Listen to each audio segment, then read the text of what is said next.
Waalaikumsalam. Ayo, silakan masuk. Baik Ibu, makasih. Nah, bagaimana hari ini, Sherlyn? Alhamdulillah sangat baik Bu. Baik, tadi kesini naik apa? Naik motor Bu. Oh, naik motor. Apa langsung dari kampus atau dari rumah? Dari kampus Bu, tadi habis ada pelajaran satu matkul Bu. Oh, dari tadi satu matkul. Iya Bu.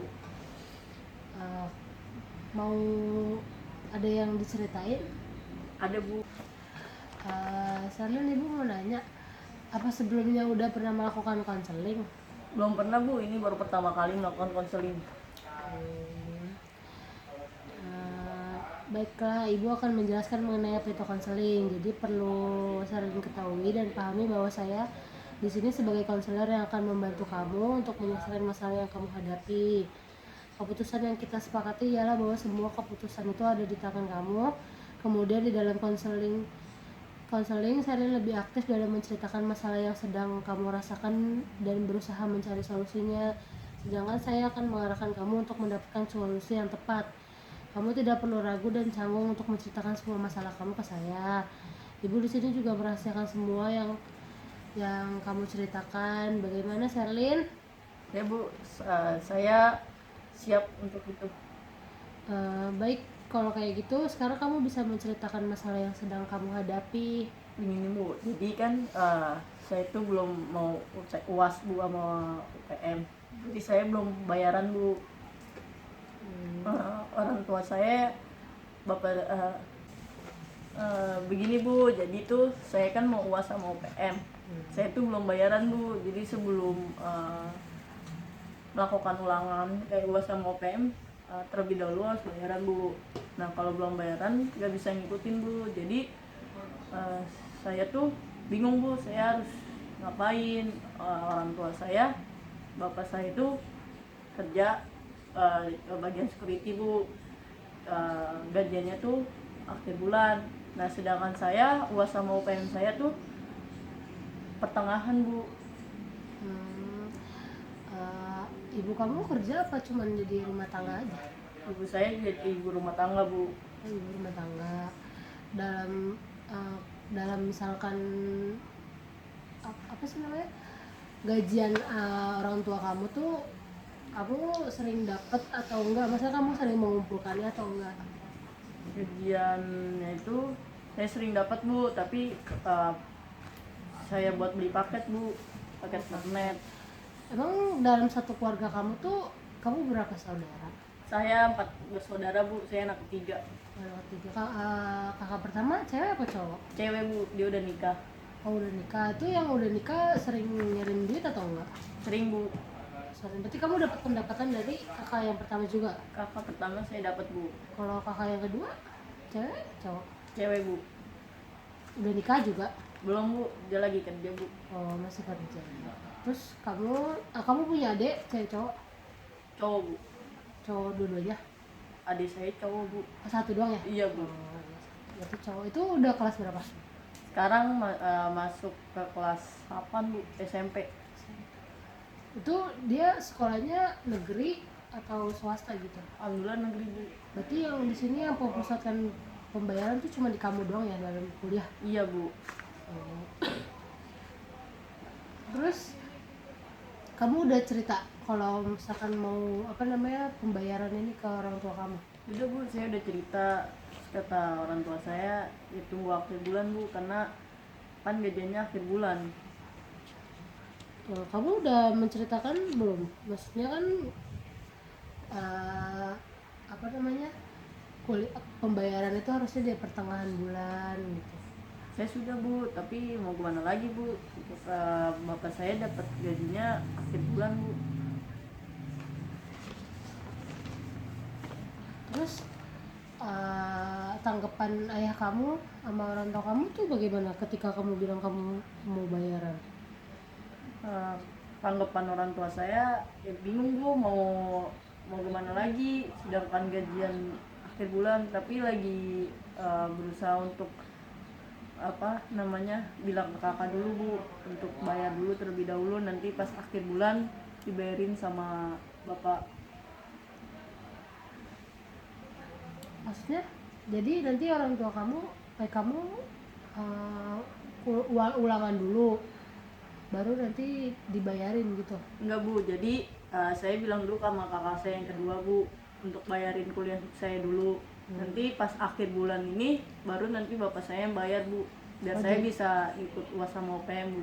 Oh jadi bayar kuliah kamu ditalangin sama kakak kedua kamu? Iya bu. Gitu. Terus kamu merasa bagaimana? Apa yang kamu rasakan?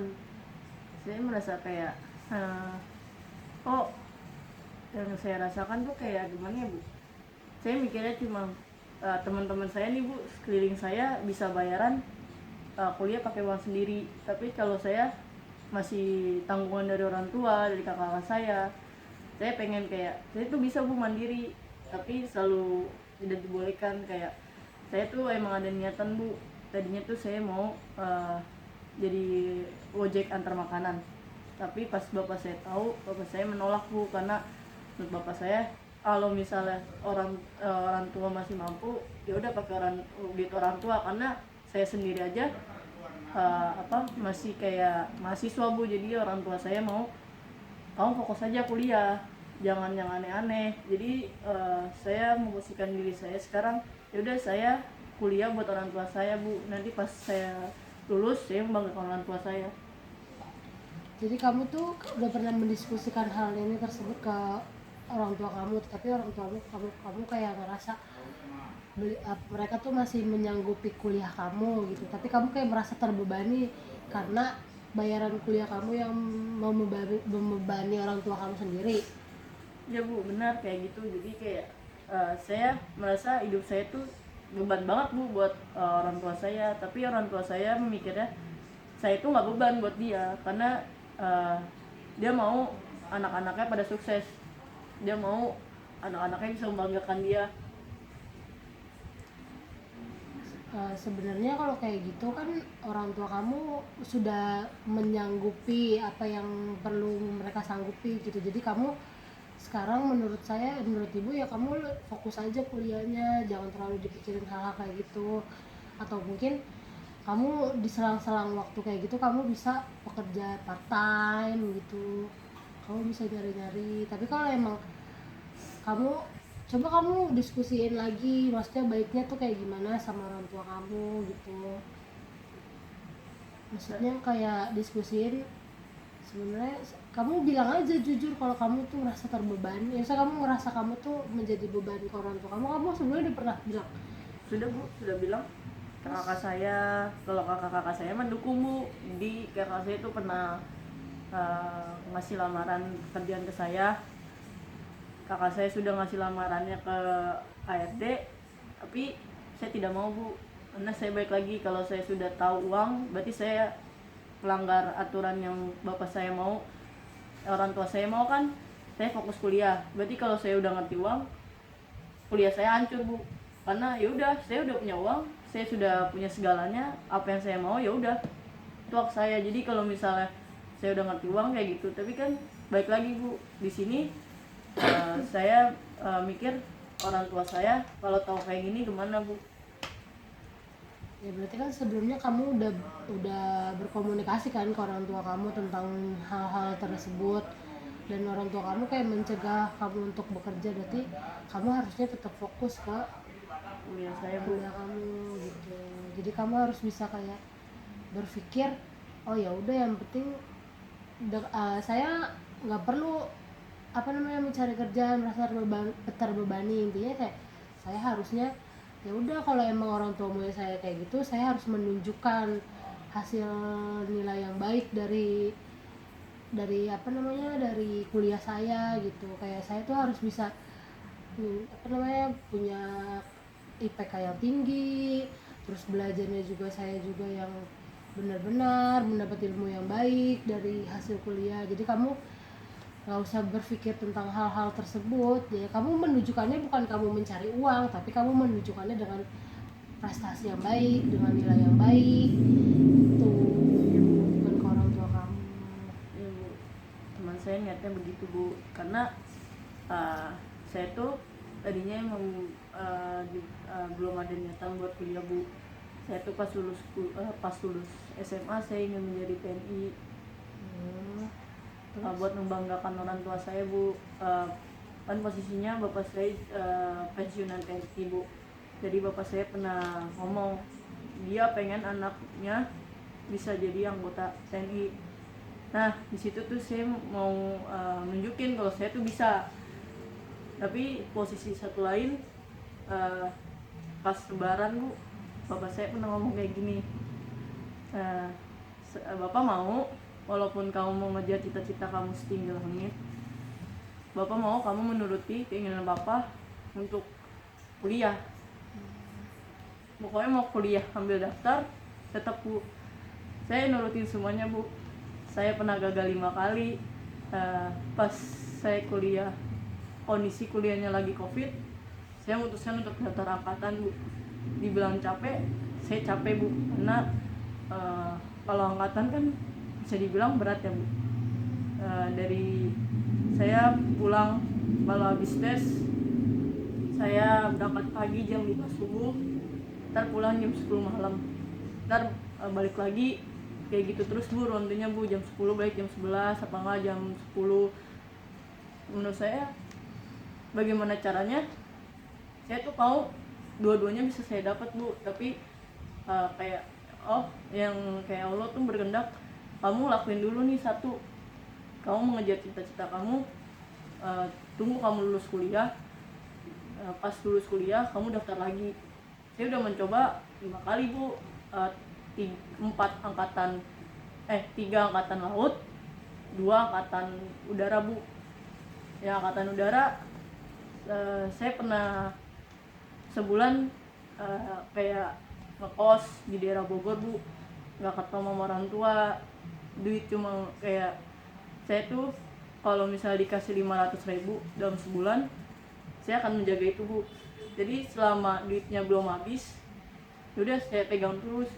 Jadi saya cuma makan warteg, beli 5.000 lauknya, terus saya makan di kos-kosan. Jadi nahannya 5.000 itu bisa dari pagi sampai malam, dan nanti malam kita pergi beli makan sama anak-anak kos-kosan yang lain Bu. Jadi kamu pas awal masuk kuliah, kamu juga daftar TNI gitu kan? Iya Bu. Terus juga tapi TNI ini jadi selama kamu kuliah kamu tetap daftar TNI tapi tetap selalu tertolak gitu. Iya Bu. Kamu pengennya di TNI tersebut dibanding kuliah, tapi orang tua kamu maunya kuliah gitu. Jadi orang tua kamu tuh mendukung kamu jadi TNI juga atau hanya kuliah aja? Mendukung saya Bu. Jadi orang tua saya tuh pas saya pas semester 4, semester 5 Bu, semester 5. Jadi pernah ada pendaftaran TNI. Bapak saya udah ngomong Bu, Dek, nih ada pendaftaran angkatan laut, coba kamu daftar. Saya mau nolak tapi nggak bisa Bu. Jadi kayak oh iya aku akan daftar. Jadi saya daftar Bu angkatan laut. Ya walaupun gagal tapi bapak saya tuh mau nikmatin prosesnya. Jadi dia mau sebelum papa sukses seperti kayak gini, ini loh bapak tuh pernah ngalamin kayak gini. Jadi bapak saya tuh mau anak-anaknya juga ngalamin seperti dia, kayak angkatan tuh kayak gini. Jadi anaknya juga harus tahu nih angkatan tuh tesnya gini. Jadi setiap proses tuh bapak saya mengaguminya Bu. Kayak walaupun saya nggak jadi, tapi bapak saya bangga udah pernah tahu nih prosesnya kayak gimana, terus pahitnya gimana, terus jatuhnya nangisnya tuh udah tahu semua Bu. Tuh pas kamu tuh udah pernah bilang belum kalau waktu kamu ingin menolak daftar TNI tersebut? Belum pernah Bu. Saya kalau nolak kayak maaf Pak, untuk tahun ini nggak bisa karena saya sibuk sama kuliah, saya sibuk sama tugas. Jadi bapak saya udah maklum itu semua Bu. Oh jadi pas daftar kemarin semester 5 itu kamu menolak gitu? Menolak Bu. Karena jadwal kuliahnya yang makin padat. Iya Bu. Sebelumnya berarti kamu masuk daftar tapi kayak belum ada yang lolos. Iya Bu. Terus Perasaan kamu bagaimana tuh ketika disuruh untuk tetap apa namanya ikut TNI dan kuliah gitu, kamu merasa lelah, capek? Dibilang capek ya capek bu, tapi setiap proses ada maknanya. Setiap jalan pasti kayak saya punya cerita tentang ini saya bisa ceritakan ke anak saya nanti bu. Dari tentang perjuangan yang kamu sudah lewatin gitu, Iya, Bu. kamu ingin menceritakan ke anak-anak kamu nanti. Iya bu. Terus kemudian setelah sibuk kuliah ini, apa kamu selesai kuliah ini apa kamu ingin melanjutkan masuk TNI lagi atau kamu mencari pekerjaan lain? Insya Allah saya lulus kuliah saya mau melanjutkan daftar angkatan bu. Saya nanti bakal ngambil TNI yang akademiknya bu. Lulus kuliah nanti saya mau daftar tapi jurus ngambilnya tuh yang TNI akademiknya bu. Oh jadi nanti kan kamu lulus nih S1, terus nanti kamu daftar yang bagian di akademik yang bisa sampai S1 gitu ya, misalkan yang dari anggota, misalnya dari anggota, bukan anggota yang nggak bergelar gitu. Ya, jadi saya ngambilnya yang beranggota yang bergelar bu. Jadi kayak ngambilnya yang S1-nya bu, karena saya sudah punya gelar, jadi saya ngambilnya yang S1. Oh, jadi yang lebih tinggi dari anggota Ya. sebelumnya yang kamu daftar itu Ya, ya. jadi kalau misalnya kayak belum rezeki saya di angkatan, ya saya bakal ngikutin orang tua saya bu, pergi ke kampung halaman kerja di sana. Oh jadi kalau misalkan emang kamu nggak masuk di TNI, kamu ikut orang tua kamu ke kampung halaman. Iya, Di sana kamu kerja lagi Kerja, Bu. atau Kerja bu. Eh, Kerja juga bu, karena di sana sudah ya, keluarga dari ibu udah bilang kalau misalnya udah lulus kuliah nanti kerjanya di sini aja bu, karena di kampung ibu saya kan punya rumah bu, jadi suruh ngurus juga. berarti emang sebelumnya emang gelar hidup kamu tuh kayak udah tertata gitu loh, maksudnya kayak dari kamu kuliah pas habis itu lu masuk, emang kalau kamu nggak masuk lulus TNI kamu bisa kerja di kampung gitu. Jadi kamu ya sekarang daripada kamu berpikir kamu merasa terbebani karena orang tua kamu bayar UKT, nggak bisa bayar UKT gitu kan, ya sekarang kamu kalau emang kamu mau rasa beban kamu hilang dari diri kamu, ya kamu harus menunjukkan kalau kamu tuh bisa kuliah yang baik, nilai yang baik, IPK yang baik, kelakuan yang baik, biar kamu tuh bisa membanggakan orang tua kamu dari jerih payah apa yang sudah dikasih orang tua kamu ke kamu, ke kakak kamu juga mungkin dia tidak merasa terbebani karena menggantikan uang UKT kamu kan, karena emang kalau orang keluarga sendiri melihat kita sukses kan pasti semuanya senang. Jadi kamu tidak perlu berpikiran kalau kamu itu terbebani. Kamu kan kuliah juga itu udah jadi bagian dari yang baik gitu, bisa kuliah masih bisa ditanggung gitu sama orang tua kamu juga mau berusaha, jadi kamu harus sama-sama berusaha, orang tua kamu berusaha, kamu juga harus berusaha.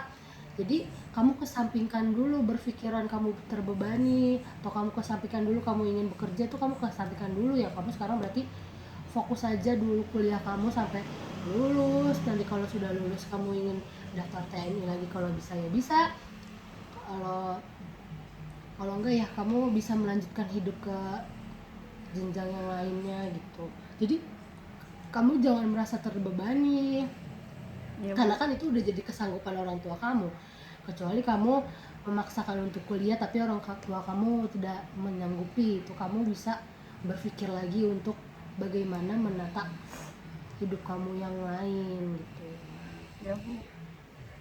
Sampai sini sudah gelegaan dengan Udah bu, sudah cerita kamu? udah bu. Ada Sebenarnya yang apa? Sebenarnya saya juga membuktikan ke teman-teman saya sih bu. Saya juga pernah diremehin bu sama teman rumah bu.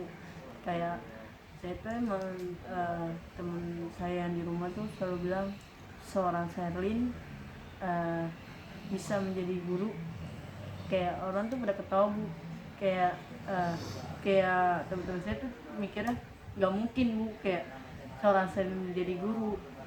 tapi saya di situ kayak oh ya udah nggak apa-apa kalian remehin saya, tapi situ motivasi buat saya untuk saya bisa kok, saya bangkit. Saya walaupun teman-teman saya ngejelekin saya tahu kayak saya bisa ngelakuin itu semua. Gitu aja sih Bu. Ya berarti kamu harus menunjukkan ke semua orang, kalau ke semua orang intinya kamu tuh bisa, kamu tuh nggak seperti apa yang mereka pikirkan, kamu tuh bisa jadi orang yang sukses, kamu bisa kayak bisa jadi yang orang nomor terbaik lah di keluarga kamu. Mereka ya terserah mereka mau berpikiran kayak apa kan, karena ya pikiran orang itu kan masing-masing gitu kan. Jadi kamu ya udah, yang penting kan kamu sudah menunjukkan nih, mereka nggak perlu tahu proses kamu tuh seperti apa. Jadi kayak ya udah nih, saya nih udah bisa nih, kamu tuh yang meremehkan saya nih, buktinya saya bisa sampai di titik ini gitu. Nanti mereka bakal ya bakal kayak oh iya bisa loh ternyata dia gitu. Kamu tuh nggak perlu dapat pengakuan dari orang lain gitu. Sudah paham? Sudah Sudah, Bu. jelas? Ada yang ingin diceritakan lagi? Tidak ada Bu. Sudah cukup sampai di sini ya.